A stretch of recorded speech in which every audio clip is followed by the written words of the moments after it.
A document that leaked last week catalogues 65 local firms and enterprises that are apparently financially stressed and sinking in a massive debt and in need of an emergency bailout from the government.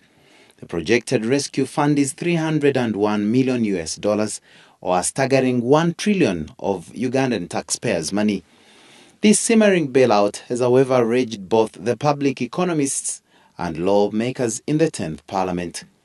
We have very many unfunded priorities in the budget, and I didn't see this even as part of the unfunded priorities. So it means we are going to borrow, okay? We are going to borrow more money, but also we are going to breed a culture of impunity. News of the rescue plan ignited a huge debate. And there are many other businessmen who have been receiving free goodies from government, either land or even fiscal money, tax incentives, and it's not necessarily that there is a formula to get those incentives, but because whoever walks straight to the president and he knocks first on his house, you meet him in his moods, he gives you a bailout, and that is unacceptable. We cannot as a country allow that. After it emerged that if not all the companies set to benefit have an attachment to the governing NRM party or are owned by cronies to government officials. In Parliament, news of the bailout has sparked off a hot debate, with lawmakers saying they will counter it with a motion. I know, I have looked at the list. I have, for example, a client of mine who said, I've never asked for a bailout, I'm not that indebted. I am able to manage my affairs, but some people are writing that I need a bailout. So this bailout business could be a creature of some people who want to get money. So part of the reason why the oil sector raised this question of how can government help, they wanted licenses, not bailout. But government, in its usual way, the connected ones are now pursuing that matter for their. They also understood business firms and their middlemen are alleged to be using the advantage of their relationship with President Yoweri Museveni to tap into government resources. After the oil sector, subcontractors demanded for license waivers. Actually, with some individuals, you may find that they want to bail out their own companies, which they've been hiding under other people's names. Because how come when we raised the issue of bailout for indigenous companies, the government kept quiet? The impact, of course, would be a disaster on the economy. Everybody is indebted in their own way. Actually, everybody is squeezed, and everybody employs different people at different levels.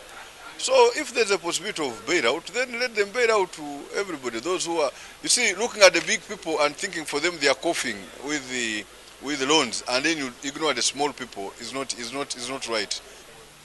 Government has been using instruments like treasury bills and bonds to borrow from commercial banks where our private sector should be borrowing from. So if government borrows at 15%, government is the one responsible for high interest rate in Uganda, because no bank will lend you and me at less than that rate. These companies made their way to the government list for a possible bailout after failing to meet their debt obligations on loans they had acquired. MPs say this does not guarantee them a priority to a bailout. The company with the greatest need is Roofings Limited, which has obligations of $201 billion on a loan from the International Finance Corporation and $8 billion from the Diamond Trust Bank. Already, Steel Rolling Mills has been placed under receivership in order for Standard Chartered Bank to recover a loan of almost 60 billion Uganda shillings. The MPs, however, say there is a need for a cross-cutting legal framework and an intervention as a stimulus to the country's struggling economy. You see, there must be a policy, there must be a law on bailouts. I remember the last time I heard it here, there was a motion by the Honorable Ulumebaiga to bail out some of the indigenous companies which were sinking, and they were not assisted. Like a doctor first diagnoses a patient before you do an operation. Even if you are to give a pardon, it cannot be a bailout option.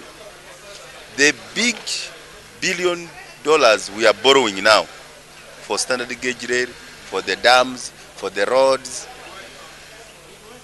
and the investors we are getting for the refinery, they are all foreign companies which are not doing the local content percentage required, 48%. Tax incentives, land and physical cash, goodies and bailout without formula have characterized the Ugandan economy, while 50% of the non-performing loans are a result of divergent loans meant for production.